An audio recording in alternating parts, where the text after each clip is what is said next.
30년간 567명의 탈북자를 잡았습니다. 그런 제가 스스로 탈북자가 됐습니다. 북한 보위부 중장 출신 박성철의 고백입니다. 일반 탈북자보다 5배나 많은 추격조가 그를 쫓았고 중국 공항까지 나섰습니다. 왜일까요? 보위부 중장이 알고 있는 비밀은 무엇이었을까요? 지금 그가 한국에서 밝히는 충격적인 진실입니다. 지금부터 그 이야기를 들려드리겠습니다. 구독과 좋아요로 응원해 주시면 감사하겠습니다. 그리고 지금 어느 지역에서 듣고 계신지 댓글을 달아주세요. 한 분 한 분 반갑게 인사드리겠습니다. 제 이름은 박성철입니다.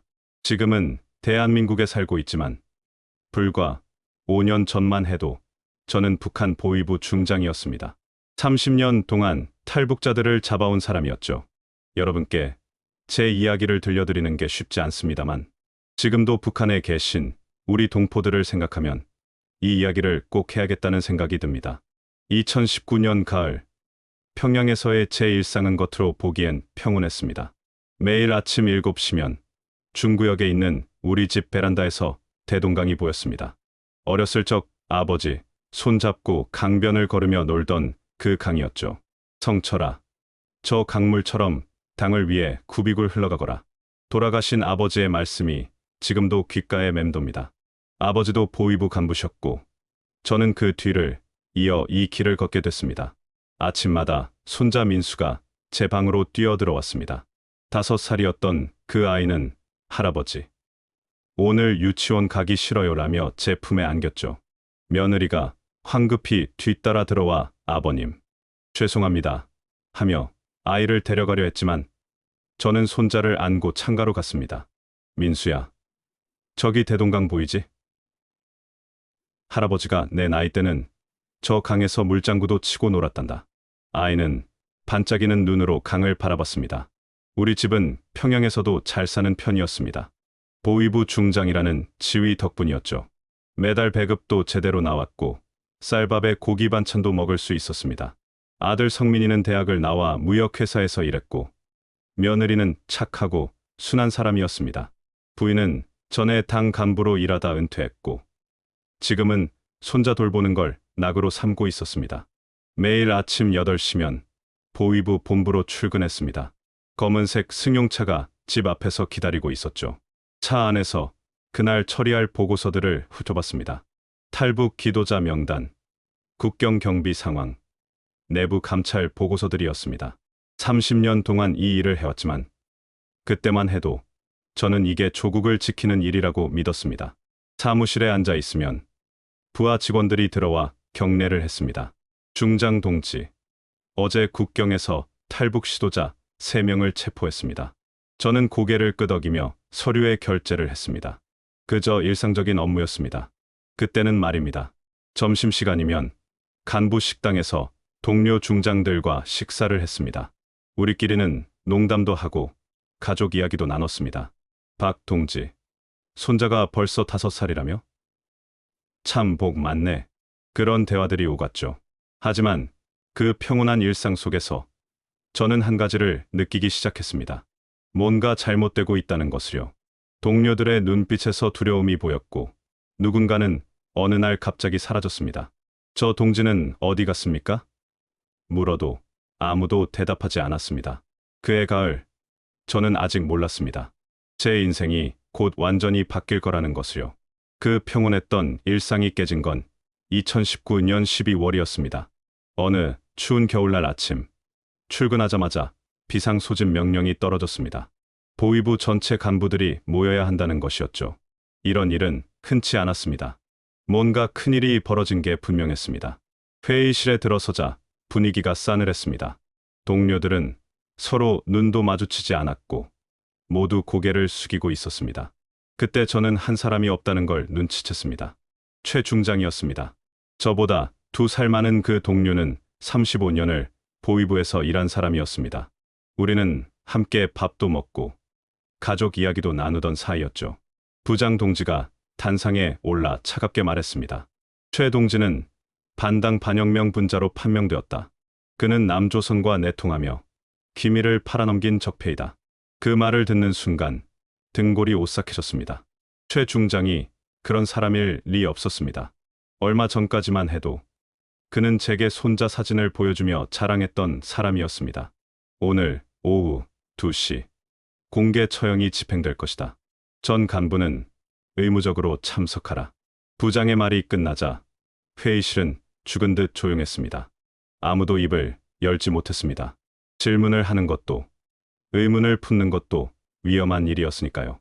오후 2시 우리는 평양 외곽의 처형장으로 끌려갔습니다. 여러분도 아시다시피 우리나라 6.25 전쟁 때도 이런 일들이 있었다고 하지 않습니까? 하지만 이건 전쟁도 아니었습니다. 평화로운 시기에 35년을 충성한 사람을 이렇게 죽이는 겁니다. 최 중장은 기둥에 묶여 있었습니다. 그의 얼굴은 구타당한 흔적으로 피범벅이었습니다. 그가 제 눈을 마주쳤을 때 저는 그의 눈에서 원망이 아니라 체념을 받습니다. 마치 박 동지, 조심하게라고 말하는 것 같았습니다. 총성이 울렸습니다. 세 발의 총성 뒤 최 중장은 쓰러졌습니다. 그렇게 35년의 충성은 한순간에 끝났습니다. 저는 그 자리에서 움직일 수가 없었습니다. 옆에 서 있던 동료가 제 팔을 잡았습니다. 박 동지, 정신 차리게. 표정 관리 잘해야 하네.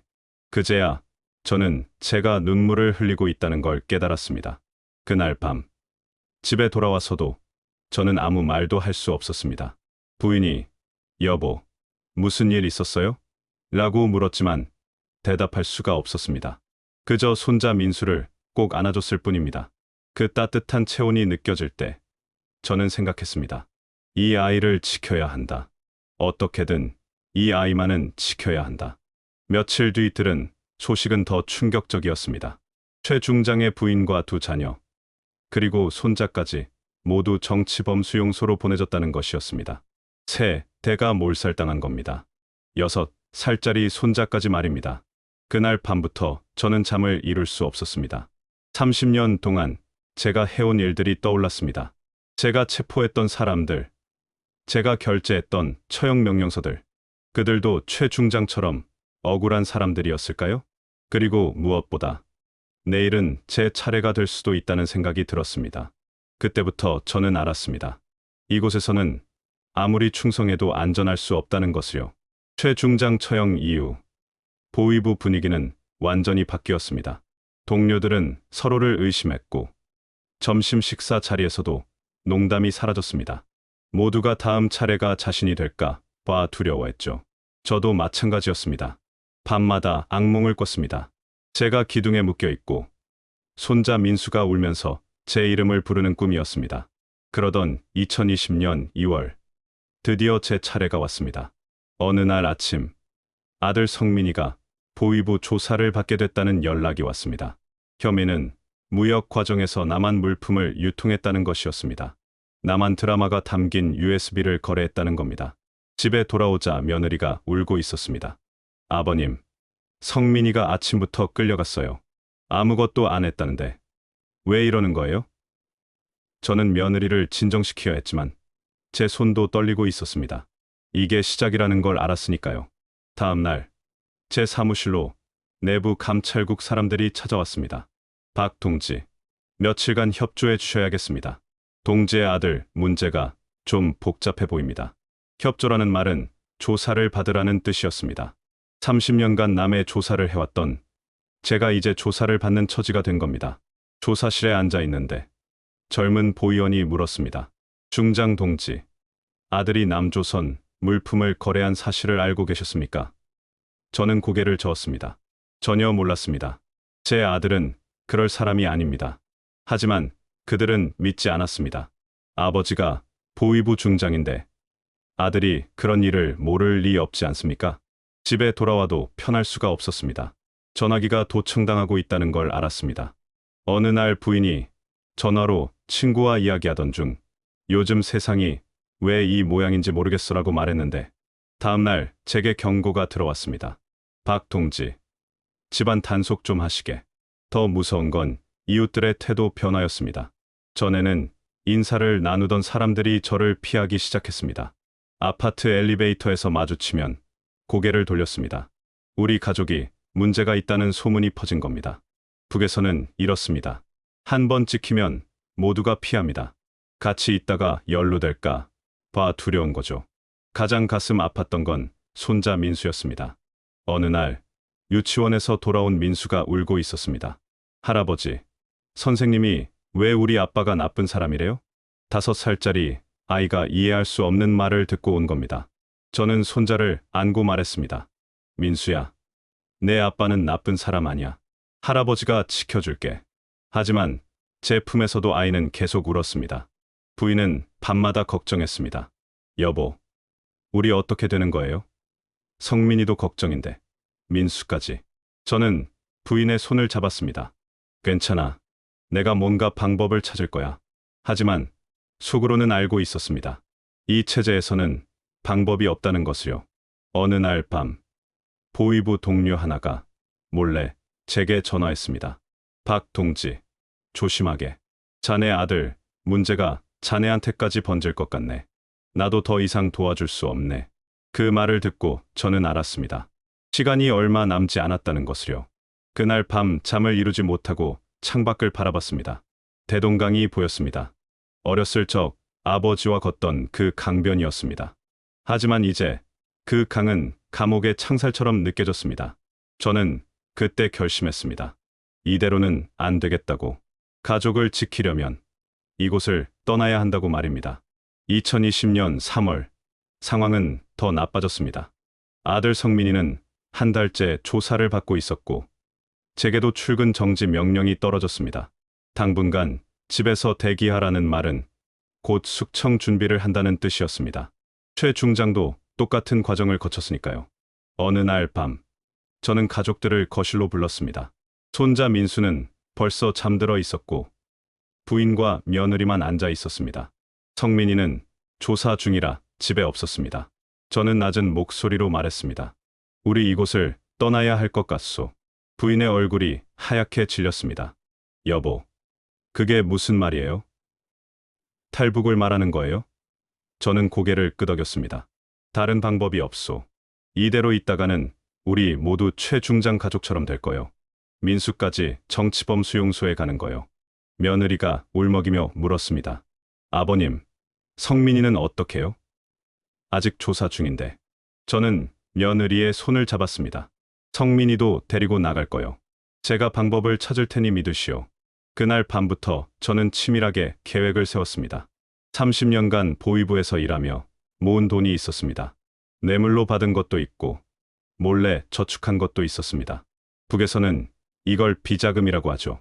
원래는 노후를 대비해 모은 돈이었는데 이제 탈북 자금으로 써야 할 때가 온 겁니다. 먼저 브로커를 찾았습니다. 보위부에서 일하다 보니 국경 지역 브로커들의 이름과 연락처를 알고 있었습니다. 물론 저는 그들을 잡아야 하는 입장이었지만 이제는 그들의 도움이 필요했습니다. 아이러니하지 않습니까? 30년간 탈북자를 잡던 사람이 이제 탈북을 준비하는 겁니다. 함경북도 회령에 있는 브로커와 연락이 닿았습니다. 그는 제 신분을 알고 놀랐습니다. 중장 동지께서 왜? 저는 간단히 말했습니다. 내 사정은 묻지 마시오. 5명을 넘겨야 하오. 얼마면 되겠소? 그는 잠시 생각하더니 금액을 불렀습니다. 엄청난 돈이었지만 저는 그 돈을 낼 수 있었습니다. 다음은 국경 경비병들이었습니다. 제가 보위부 중장이었기에 회령 국경 지역 책임자를 알고 있었습니다. 저는 국경 점검 명목으로 내려가겠다고 명분을 만들었습니다. 그리고 그 책임자에게 거액을 건넸습니다. 그날 밤 새벽 2시에 지점의 경비를 풀어주시오. 딱 30분만. 그는 고개를 끄덕였습니다. 그도 돈이 필요했으니까요. 가장 어려운 건 아들 성민이를 빼내는 일이었습니다. 다행히 조사가 끝나갈 무렵이었고 저는 제 마지막 인맥을 동원해 아들을 일시 석방시켰습니다.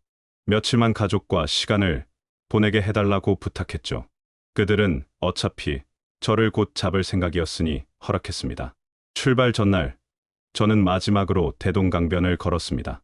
어렸을 적 아버지와 걷던 그 길이었습니다. 아버지, 저를 용서해 주십시오. 아버지가 걸으신 길을 저는 버리고 갑니다. 하지만 손자만은 지켜야 합니다. 강물을 바라보며 눈물을 흘렸습니다. 부모님 묘소에 가고 싶었지만 갈 수 없었습니다. 감시가 너무 심했고 의심을 살까봐 두려웠습니다. 그게 가장 후회스러웠습니다. 부모님께 마지막 인사도 못 드리고 떠나야 한다는 것이요. 2020년 10월 15일, 저는 가족들에게 말했습니다. 내일 함경북도로 출발하오.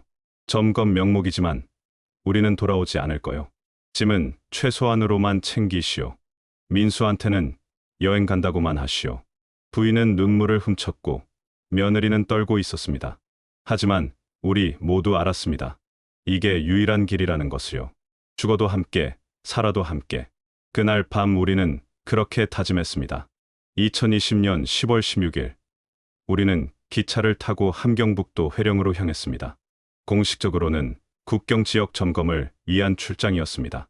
저는 보위부 중장 신분증을 보여주며 특별 임무라고 말했고 아무도 의심하지 않았습니다.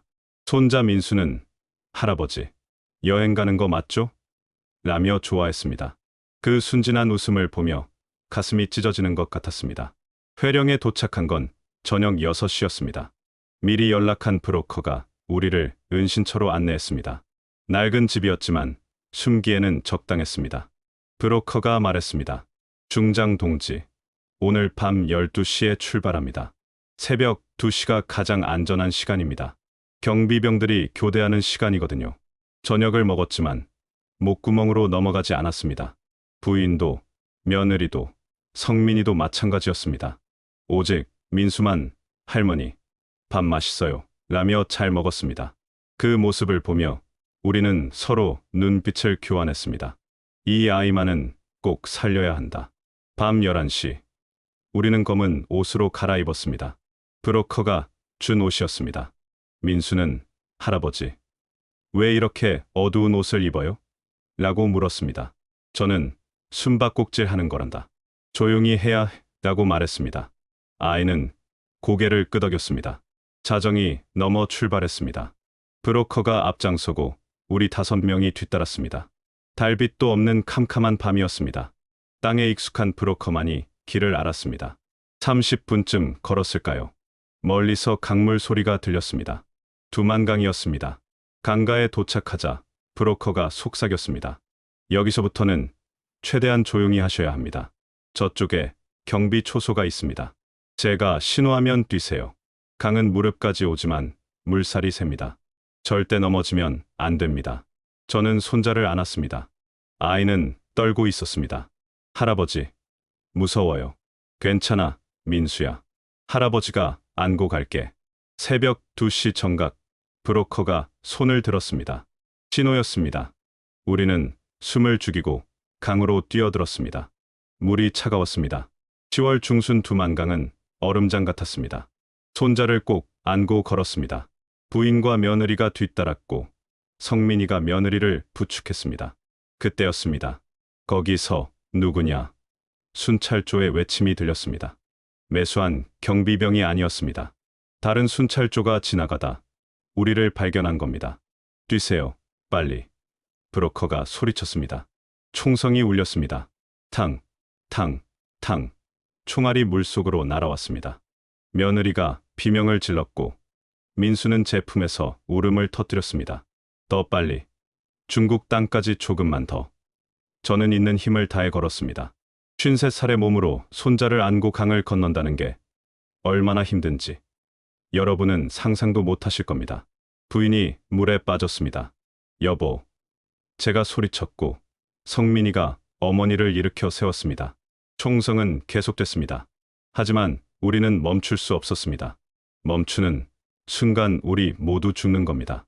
그 순간 저는 하늘을 올려다보며 기도했습니다. 하늘에 계신 부모님, 제발 이 아이만은 살려주십시오. 이 손자만은 자유롭게 살 수 있게 해주십시오. 눈물이 흘렀지만 멈출 수 없었습니다. 앞만 보고 걸었습니다. 드디어 반대편 강가에 도착했습니다. 중국 땅이었습니다. 브로커가 다 건너셨습니다. 이제 안전합니다 라고 말했습니다. 그 말을 듣는 순간 저는 그 자리에 주저앉았습니다. 손자를 안은 채로요. 민수가 할아버지, 다 왔어요? 라고 물었습니다. 저는 고개를 끄덕이며 아이를 꼭 안았습니다. 우리 5명 모두 살았습니다.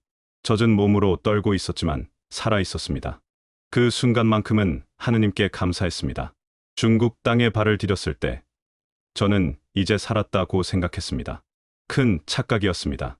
젖은 옷을 입고 떨고 있는 우리를 브로커가 재촉했습니다. 빨리 움직이셔야 합니다. 북한군이 중국 쪽에 연락할 겁니다. 우리는 다시 걷기 시작했습니다. 민수는 제 등에 엎였고 더 이상 울지 않았습니다. 5살 아이가 상황을 이해한 건지 그저 조용히 있었습니다. 1시간쯤 걸었을까요? 작은 마을에 도착했습니다. 브로커가 어느 집 문을 두드렸고 70대쯤 되어 보이는 조선족 할머니가 나왔습니다.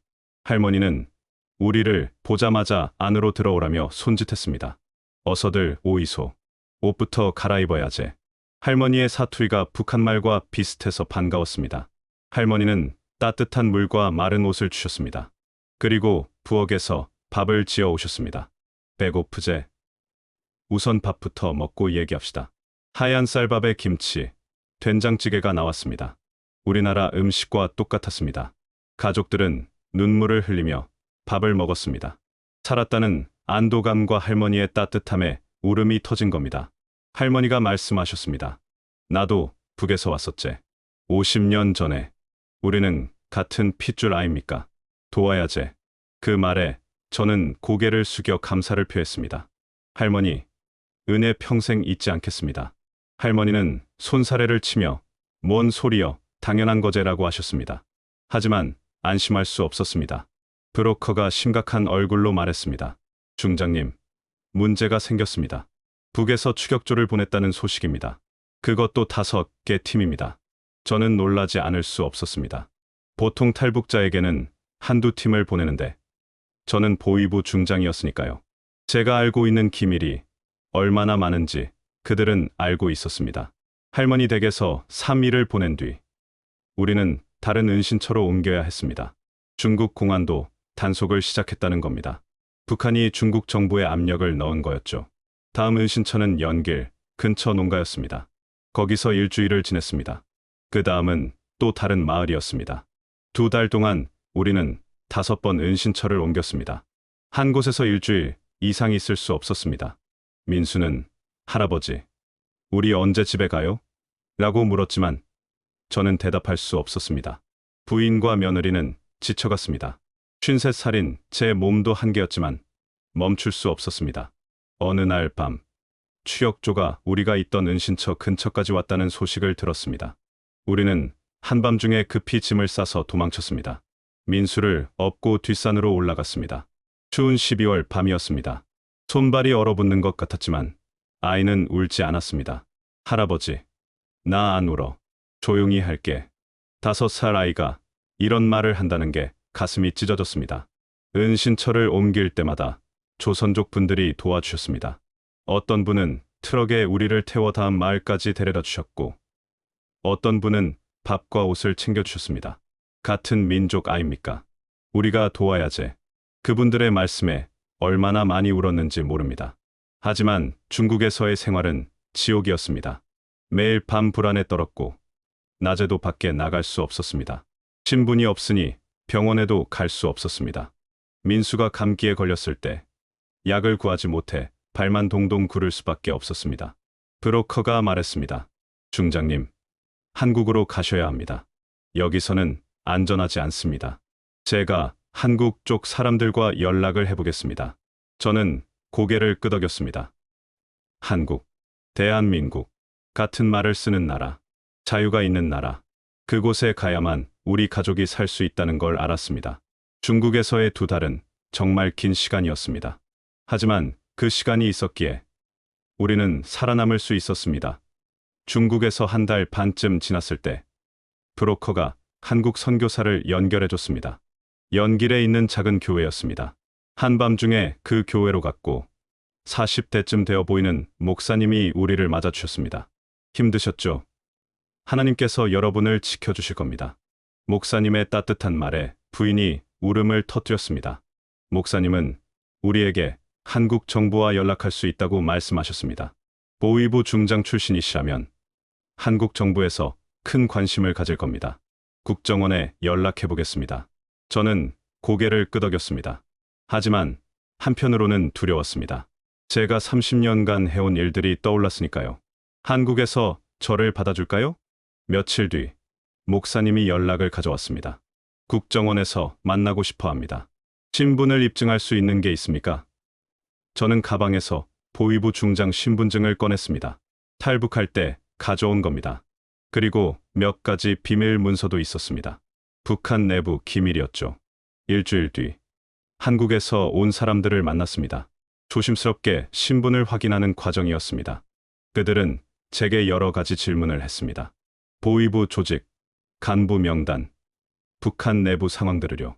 저는 모두 정직하게 대답했습니다. 저는 30년간 보위부에서 일했습니다. 많은 잘못을 저질렀습니다. 하지만 이제는 제 가족을 지키고 싶습니다. 그들은 고개를 끄덕였습니다. 확인하는데 시간이 좀 걸립니다. 기다려 주십시오. 그렇게 다시 기다림이 시작됐습니다. 은신처에서 매일 연락을 기다렸습니다. 민수는 할아버지, 우리 언제 한국 가요? 라고 물었고, 저는 곧 갈 거야 라고만 대답했습니다. 하지만 그 기다림 속에서 위기가 찾아왔습니다. 2020년 12월 초, 중국 공안이 우리가 있는 은신처를 알아냈다는 정보가 들어왔습니다. 내일 오전에 단속이 있을 겁니다. 지금 당장 떠나셔야 합니다. 브로커가 황급히 말했습니다. 한밤중에 다시 짐을 쌌습니다. 민수는 이제 아무 말도 하지 않았습니다. 그저 제 손을 꼭 잡고 따라왔습니다. 2달 동안 이 아이가 얼마나 많이 도망쳤는지 생각하면 가슴이 아팠습니다. 새벽에 산속으로 숨었습니다. 그날 아침, 정말로 공안이 우리가 있던 집을 급습했다는 소식을 들었습니다. 1시간만 늦었어도 우리는 북송됐을 겁니다. 북송, 그건 곧 죽음을 의미했습니다. 보위부 중장이 탈북했다가 잡혀 돌아가면 어떻게 되는지 저는 너무나 잘 알고 있었습니다. 그날 오후, 목사님에게서 급한 연락이 왔습니다. 국정원에서 지금 당장 구출 작전을 시작한답니다. 오늘 밤 움직이셔야 합니다.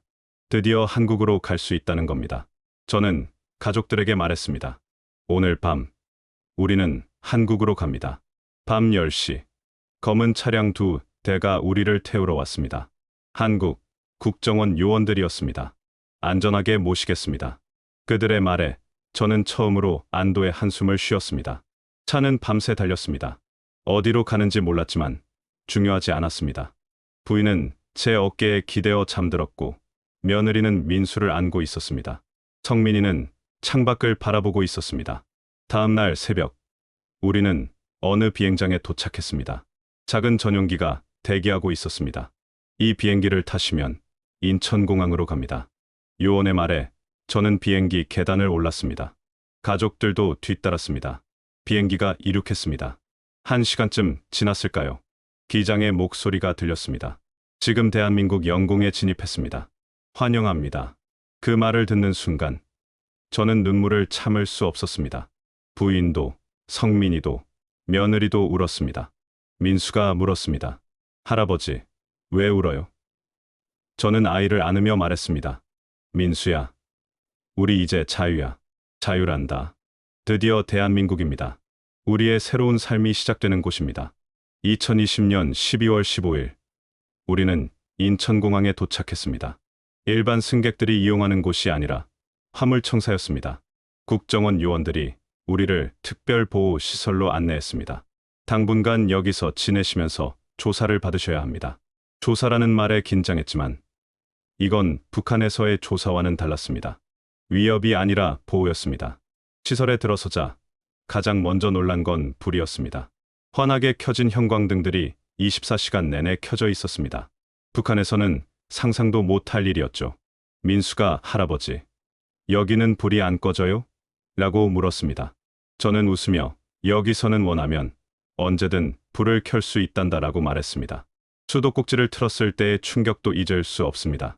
깨끗한 물이 콸콸 쏟아져 나왔습니다. 북한에서는 하루에 1~2시간만 물이 나왔고 그나마도 깨끗하지 않았습니다.